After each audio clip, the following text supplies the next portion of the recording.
ఆంధ్రప్రదేశ్ ముఖ్యమంత్రి కూటమి అధినేత నారా చంద్రబాబు నాయుడు గారు సాక్షాత్తు తాను తన నోటి నుంచి చేస్తున్న విమర్శలను, రాజకీయ ఆరోపణలను, తప్పుడు ప్రచారాలను చూస్తుంటే నిజంగా అవాక్ కాక తప్పని పరిస్థితి వస్తుంది. చంద్రబాబు తాజాగా 2 ఏళ్ల కూటమి అధికారంలోకి వచ్చిన తర్వాత ఏకంగా కూటమికి సంబంధించి విజయోత్సవ సభ పెట్టుకున్నారు ఈ రోజున. ఇదే సందర్భంగా అటు పవన్ కళ్యాణ్, చంద్రబాబు, నారా లోకేష్లు ఊదరగొడుతున్న మాటలు చూస్తున్నా, వాళ్ళ అంచనాలను దాటి వాళ్ళ ప్రవర్తిస్తున్న తీరు చూస్తున్నా నిజంగా నోరులు తెరిచేక తప్పని పరిస్థితి. ప్రజలను నమ్మించడానికి చంద్రబాబు చెబుతున్న అబద్ధాలను ఎండగడుతూ తాజాగా వైఎస్ఆర్సీపీ పార్టీ జగన్మోహన్ రెడ్డి గారి గురించి 2019-2024 పరిపాలనలో అసలు నిజాలను మీ ముందుకు తెచ్చే ప్రయత్నం చేస్తున్నాము. చంద్రబాబు అబద్ధం నెంబర్ 1.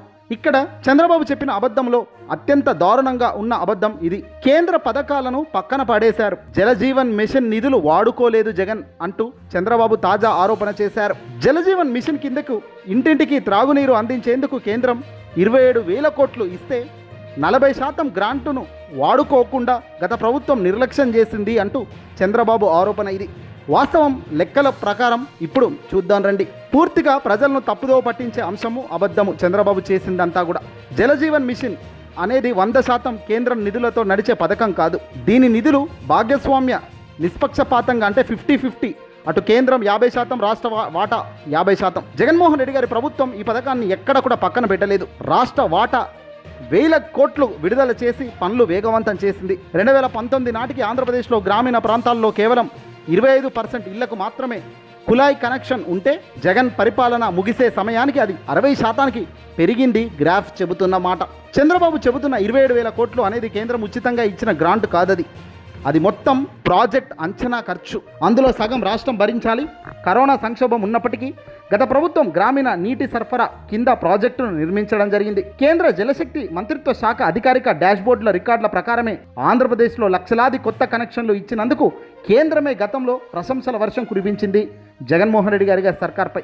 నిధులు నిలిచిపోయాయని చెప్పడం కేవలం రాజకీయ బురద జల్లడమే ఆ ప్రయత్నంలో భాగమే. ఇది తాజాగా అబద్ధం, వాస్తవం లెక్కలు మీ ముందుకు తీసుకొచ్చాం. ఇక రెండోది, చంద్రబాబు పదే చెబుతున్న రెండో అంశం ఏందయ్యా అంటే పెట్టుబడిదారులను వేధించారట జగన్ గతంలో, వెంటాడి తరిమేశాడట జగన్ గతంలో. గత ప్రభుత్వం ఇన్వెస్టర్లను వేధించడం వల్లే పరిశ్రమలు రాష్ట్రం నుంచి వెళ్ళిపోయాయి, యువత భవిష్యత్ దెబ్బతీసింది జగనే అంటూ తాజాగా ఈ 2 ఏళ్ల సుపరిపాలన అంటూ మెరిసిపోతూ వ్యాఖ్యలు చేస్తున్న చంద్రబాబు నోటి నుంచి వచ్చిన ఆనిముత్యాలివి. కానీ వాస్తవము, దాని వెనక ఉన్న లెక్క మొత్తం ఇప్పుడు మీ ముందుకు తెచ్చాను చూడండి. చంద్రబాబు హయాంలో కేవలం గ్రాఫిక్స్ చూపిస్తూ ఎంఓయూలతో కాలక్షేపం చేస్తే జగన్మోహన్ రెడ్డి గారి ప్రభుత్వం గ్రౌండ్ రియాలిటీ క్షేత్ర స్థాయిలో ప్రగతి చూపిస్తూ దూకుడుగా ముందుకెళ్ళింది.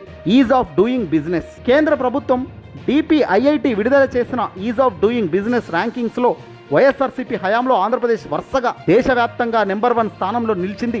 నిజమా అబద్ధమా? పెట్టుబడిదారులను వేధిస్తే దేశంలో అత్యుత్తమ ర్యాంక్ ఎలా వస్తుంది? ఇది పచ్చి అబద్ధం కదా Chandrababu. Global investor summit GIS 2023 వైజాగ్లో నిర్వహించిన సమ్మిట్లో ముఖేష్ అంబానీ, కరుణ్ అదానీ, దాల్మియా, జిందల్ వంటి దేశీయ అగ్రగామి పారిశ్రామికవేత్తలందరూ కూడా ఇక్కడ పాల్గొన్నారు. ఈ సమ్మిట్ ద్వారా 13 లక్షల కోట్లు పెట్టుబడులకు సంబంధించిన ఒప్పందాలు జరిగినాయి. అందులో లక్షలాది కోట్లు జగన్ గారి హయాంలోనే గ్రాండ్గా క్లియరెన్సులు కూడా వచ్చేశాయి. గత 5 ఏళ్లలో Apache, Dixon, safari, century, plywood, green energy ప్రాజెక్టులు రాష్ట్రంలో కార్యరూపం దాల్చాయి. చంద్రబాబు నాయుడు గారి హయాంలో ఒక్క పోర్టు కూడా పూర్తి చేయలేదు. కానీ వైఎస్ఆర్సీపీ పార్టీ అధినేత జగన్మోహన్ రెడ్డి గారి ప్రభుత్వ హయాంలో రామాయపట్నం, భావనపాడు, మూలపేట, మచిలీపట్నం వంటి 3 కొత్త పోర్టులను నాడు నేడు కింద 4 షిప్పింగ్ హార్బర్లు రికార్డు సమయంలోనే నిర్మించి రాష్ట్రానికి అందించిన ఘనత వైఎస్ఆర్సీపీ పార్టీ అధినేత జగన్మోహన్ రెడ్డి గారు. మరి ఈ లెక్కన చూస్తే అసలు ఎంఓయూలు చేయడము, సంతకాలు పెట్టడము,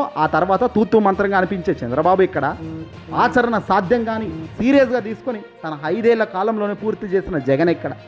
అర్థమవుతుందా రాజా? ముచ్చటగా 3వ అబద్ధం చూద్దాం. చంద్రబాబు తన నోటి నుంచి వదిలే ప్రతి మాటకు ఉన్న సత్యాలు అసత్యాలు చూస్తే నిజంగా ఆశ్చర్యం కలుగుతోంది. ఈ మనిషి ఈ మాదిరిగా మాట్లాడడం ఇంతవరకు ధర్మం అనే ప్రశ్నలు కూడా వస్తున్నాయి. సాగునీటి ప్రాజెక్టులను పాడు పెట్టారట.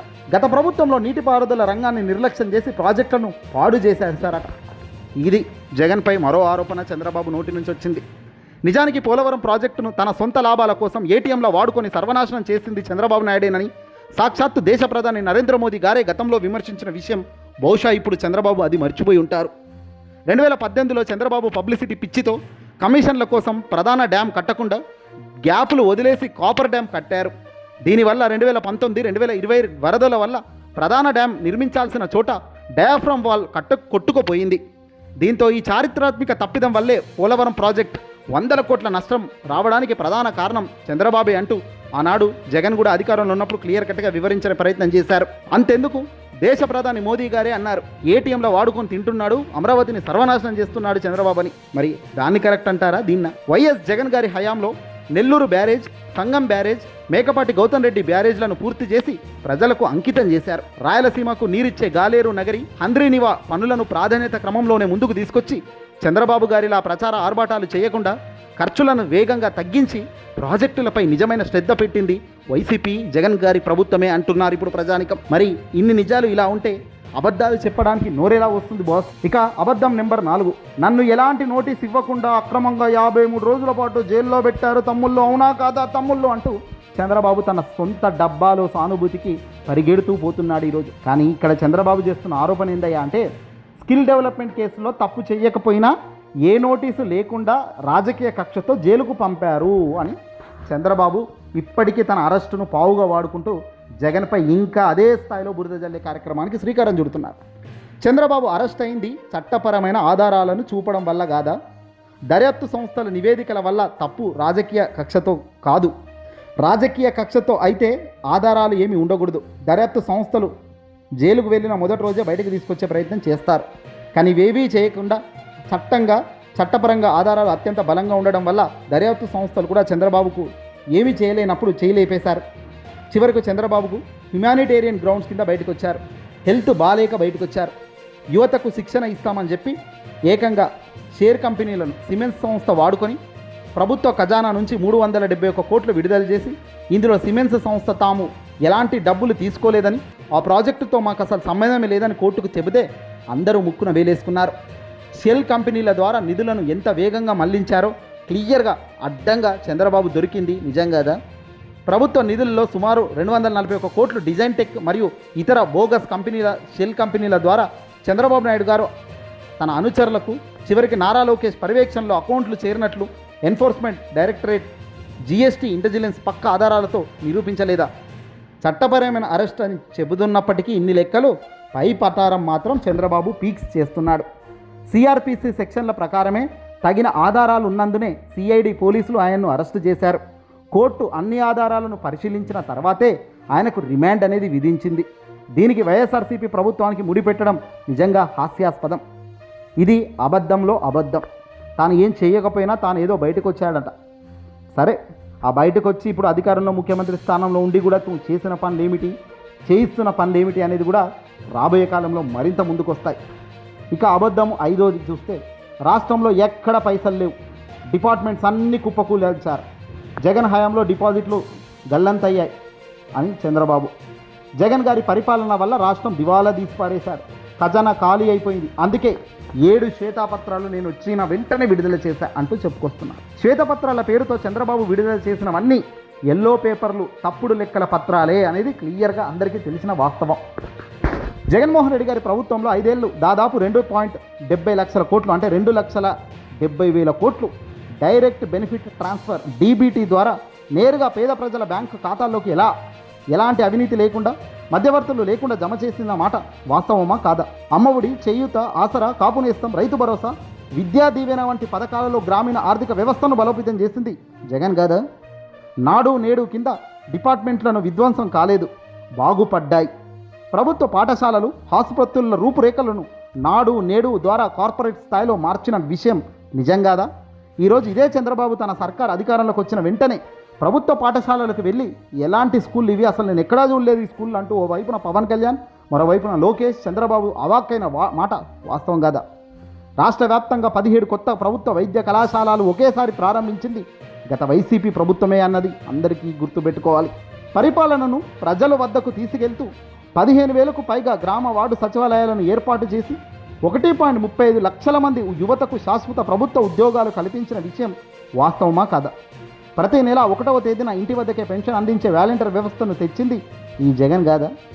వ్యవస్థలను నిర్వీర్యం చేసింది వైఎస్ఆర్సీపీ కాదు, జన్మభూమి కమిటీల పేరుతో దోచుకున్నది చంద్రబాబు నాయుడు.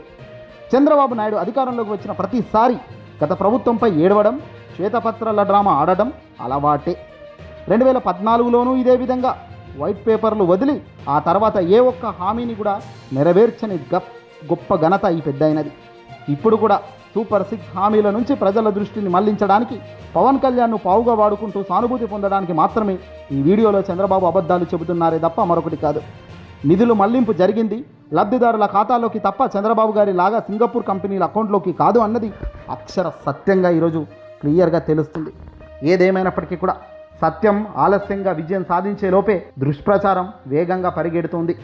అడుగడుగున మోసం చేస్తున్న వ్యాఖ్యలకు వాళ్ళ మాటలే, వాళ్ళ దినచర్యే కాలం సమాధానం చెబుతుంది రాబోయే ముందు. ఈ వీడియోని అసలు లైక్ కొట్టి తప్పక షేర్ చేయండి.